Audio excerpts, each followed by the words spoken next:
Welcome back to my channel, Cerita Roman. Selamat membaca. Jangan lupa like, komen, share, dan subscribe. Novel Menantu Dewa Obat. Klik tanda lonceng supaya dapat pemberitahuan selanjutnya. Oke, bab 212. Lalu Alina bertanya dengan cemas, bagaimana caranya kau tinggal di perusahaan? Petik 2. Mengapa bisa merasa tidak nyaman tinggal di rumah ini? Nara lalu berkata dengan marah, Reva tidak ada di rumah ini. Hiro dan Hana juga sudah pulang ke sini. Jadi untuk apa aku tinggal di rumah ini?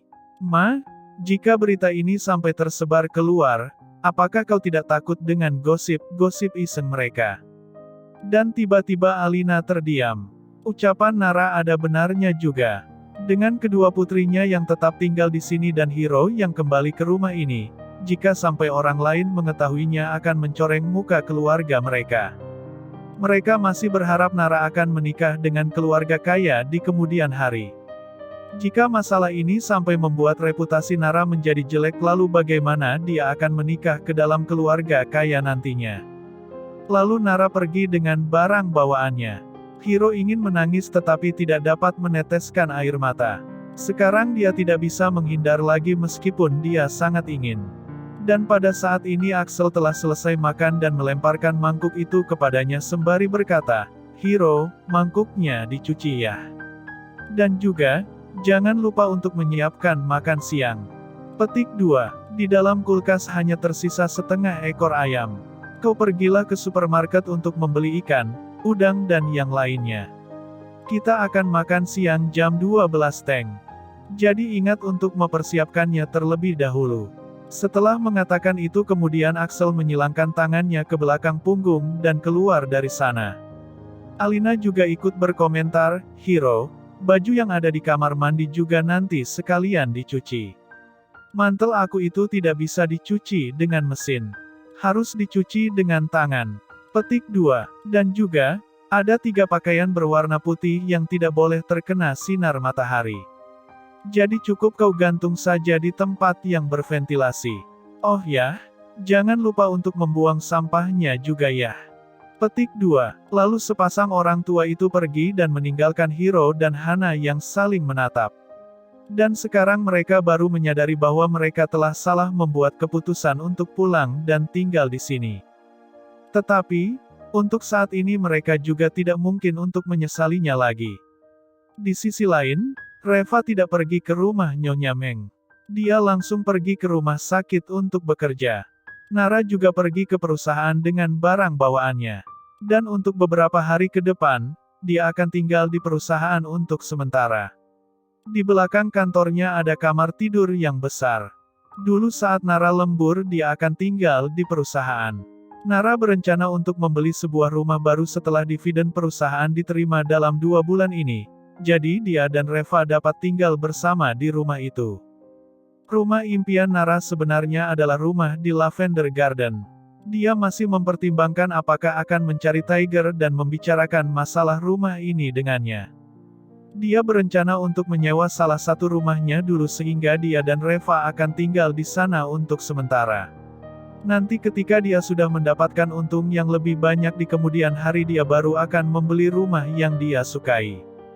Dengan begitu dia sudah merasa puas dengan tercapainya impiannya. Reva baru saja berencana untuk mencari teratai salju yang berumur 1000 tahun dalam beberapa hari ini lalu dia akan membangunkan adiknya, Reina kemudian membawa Nara untuk tinggal bersamanya di Dragon Lake. Begitu Reva kembali ke ruang UGD dan baru saja duduk, tidak lama kemudian seorang perawat datang dengan setumpuk laporan laboratorium. Direktur Lee, ini adalah laporan lab dari orang yang waktu itu terluka karena kecelakaan mobil.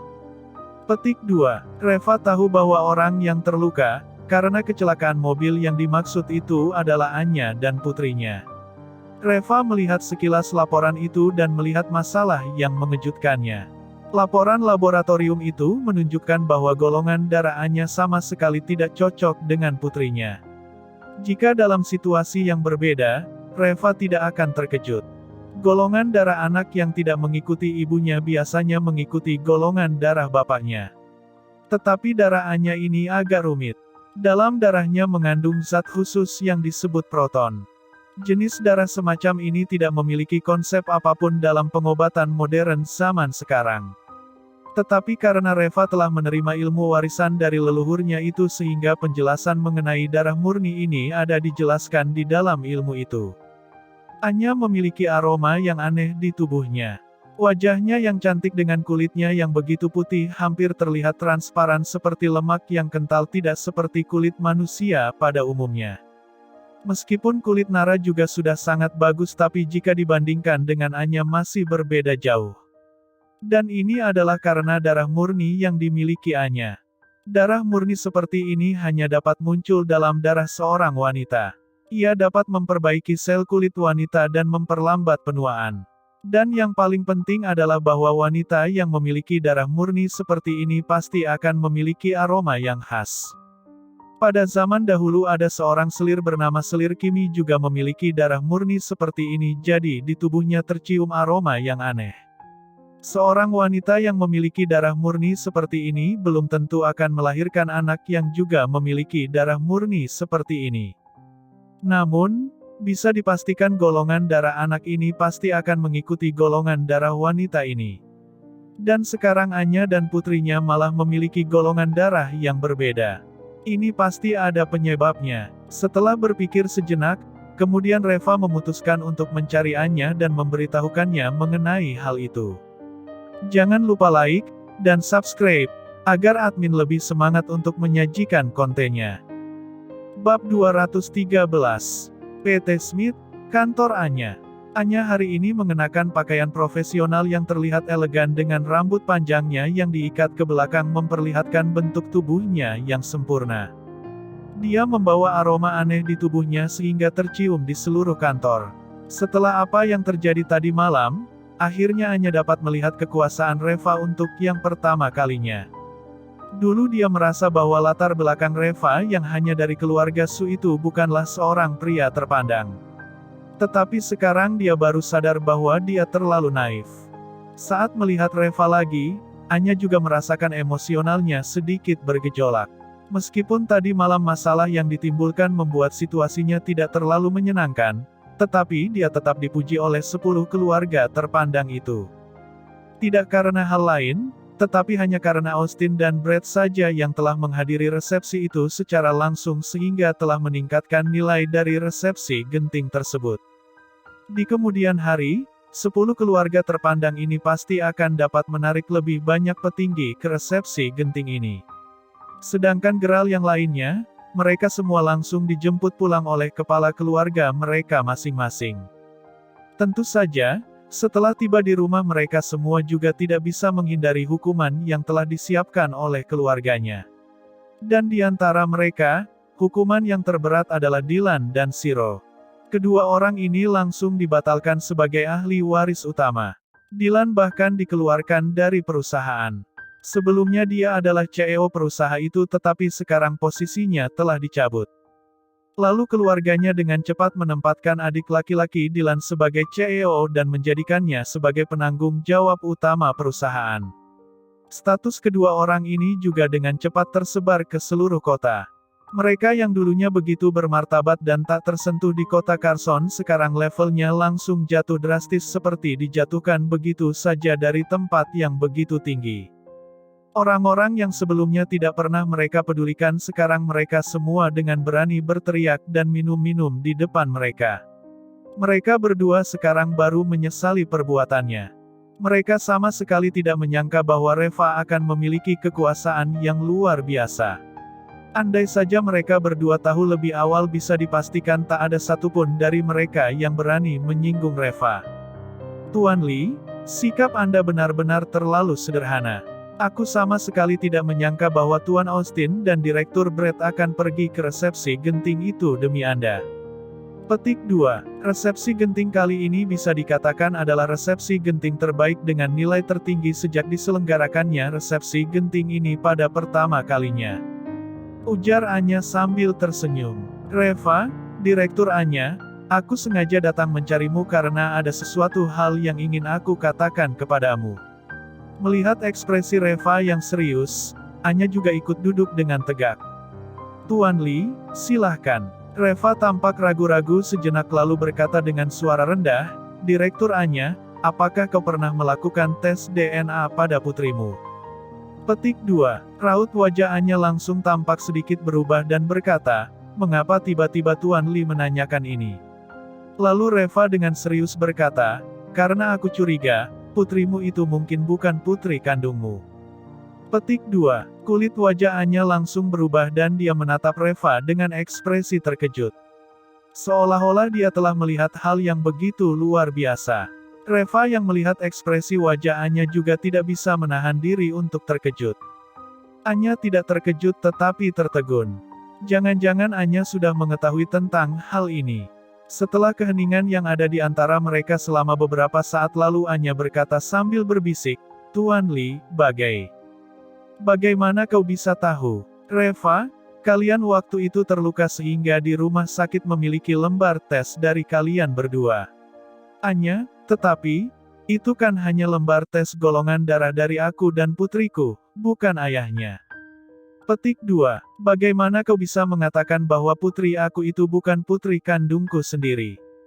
Reva meliriknya dan berkata, "Direktur Anya, aku kesini hanya untuk mengingatkanmu saja." Petik 2. Jika ada ucapanku yang telah menyinggungmu, anggap saja aku tidak pernah mengatakannya. Dan aku juga tidak akan memberitahu siapapun. Lalu Anya dengan cepat berkata, "Tuan Li, aku tidak menyalahkanmu. Sebenarnya, Anya tampak ragu-ragu. Dan akhirnya sambil menggertakkan giginya dia berkata, "Sebenarnya, ucapanmu itu benar semua. Chelsea bukan putri kandungku." Reva pun tidak bisa menahan diri untuk tidak terpana. Ternyata Anya benar-benar mengetahui hal ini. Tetapi apa yang telah terjadi di sini? Demi seorang anak yang bukan miliknya, Anya telah mengalami begitu banyak penghinaan dan ejekan. Sebenarnya apa yang sedang dia coba lakukan? Lalu Anya menghela nafas dan lalu menceritakan tentang asal-usul Chelsea. Jangan lupa like dan subscribe agar admin lebih semangat untuk menyajikan kontennya. Bab 214. Ternyata Chelsea ini adalah anak dari sahabat Anya. Pada mulanya, keluarga Smith ingin menjodohkan Anya dengan sebuah keluarga terpandang di ibu kota. Lalu berharap dengan pernikahan mereka itu dapat meningkatkan status dan kekuatan keluarga Smith. Tetapi ternyata pria yang ingin dijodohkan dengannya itu adalah seorang playboy ibu kota. Pria ini terkenal dengan kebejatannya di ibu kota sehingga Anya tidak mau menuruti perjodohan tersebut. Saat si playboy ibu kota ini mendengar bahwa Anya adalah seorang gadis yang cantik, lalu dia segera pergi ke kota Carson untuk bertemu dengan Anya. Malam itu, mereka bekerja sama dengan salah satu tante Anya untuk membayarkan obat kepada Anya agar dapat menaklukkan Anya. Anya yang hampir saja kehilangan kesuciannya segera menelepon temannya di saat yang paling kritis. Lalu sahabatnya ini dengan cepat datang untuk menyelamatkannya dan secara tidak sengaja telah menikam pria ini dengan pisau. Dan saat situasi ini semakin memburuk, sahabat Anya ini mau tak mau harus melarikan diri ke tempat lain. Demi untuk menghindari masalah ini akhirnya keluarga Smith memberi Anya dua pilihan. Pertama adalah menikah dengan pria itu atau yang kedua adalah keluarga Smith akan memutuskan seluruh hubungan dengannya jadi hidup matinya sudah bukan urusan mereka lagi. Dan akhirnya Anya memutuskan hubungan dengan keluarga Smith karena alasan ini. Dia juga telah merantau di luar selama beberapa tahun dan setelah itu sahabat Anya juga telah menikah dan melahirkan seorang anak yaitu Chelsea. Namun beberapa tahun yang lalu, si pria playboy itu ternyata dapat menemukan mereka. Keluarga sahabatnya itu kemudian disiksa sampai mati dan satu-satunya orang yang masih hidup dan hampir saja hilang nyawanya dalam keluarga itu adalah Chelsea. Lalu sahabatnya ini mengirimi SMS terakhir kepada Anya dan memintanya untuk merawat dan menjaga Chelsea. Anya menemukan Chelsea lalu dia juga telah mengubur keluarga sahabatnya itu dengan baik. Demi untuk bertahan hidup akhirnya Anya harus kembali ke kota Carson dengan membawa aib. Setelah mengatakan bahwa Chelsea adalah anaknya sendiri akhirnya si playboy itu tidak lagi tertarik pada Anya saat melihat Anya telah melahirkan seorang anak. Selain itu, pada saat itu Tuan Meng masih hidup. Jadi dia yang membantu Anya dengan menggunakan beberapa koneksinya, dan pada akhirnya masalah itu pun selesai begitu saja. Dengan bantuan Tuan Meng, Anya dapat mendirikan PT Smith yang akhirnya dapat tumbuh dan berkembang selangkah demi selangkah. Kemudian ketika keluarga Smith melihat bahwa PT Smith yang semakin kuat, akhirnya mereka datang untuk mengakui Anya kembali dan selanjutnya masalah berkembang sampai seperti sekarang ini. Setelah mendengar ceritanya, mau tak mau Reva pun terkejut. Dia tidak menyangka ternyata ada begitu banyak rahasia di balik kejadian ini. Ternyata di balik kesuksesan Anya tersembunyi sebuah masa lalu yang begitu menyakitkan. Dan keluarga Smith adalah keluarga pertama di kota Carson yang sebenarnya sangat terkenal dengan reputasinya.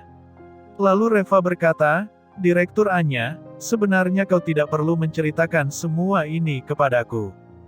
Petik 2. Aku pasti akan tutup mulut tentang Chelsea dan tidak akan memberitahu kepada siapapun." Anya hanya menghela nafas dan berkata, "Tuan Lee, aku benar-benar percaya kepadamu." Petik 2. Sebenarnya aku memiliki alasan penting lainnya dengan menceritakan hal ini kepadamu. Reva, apa alasannya? Anya lalu berkata dengan suara lirih, "Tuan Lee, kau telah bertemu dengan Chelsea.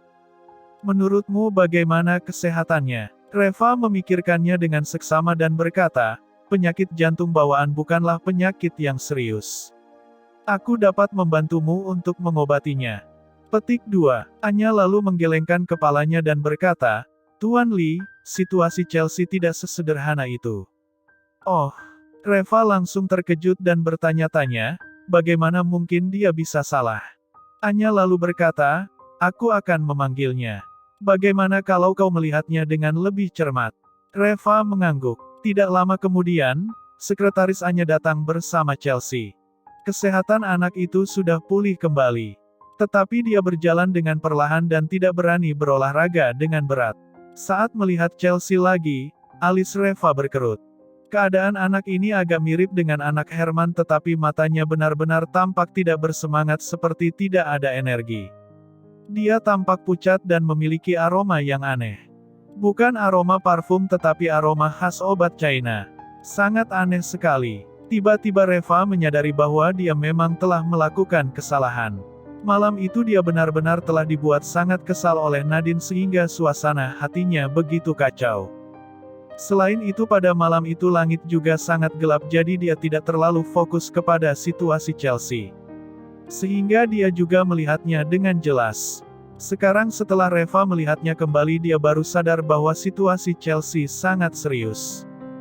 Anya bermain dengan Chelsea sebentar kemudian meminta sekretaris membawanya keluar. "Tuan Lee, bagaimana menurutmu?"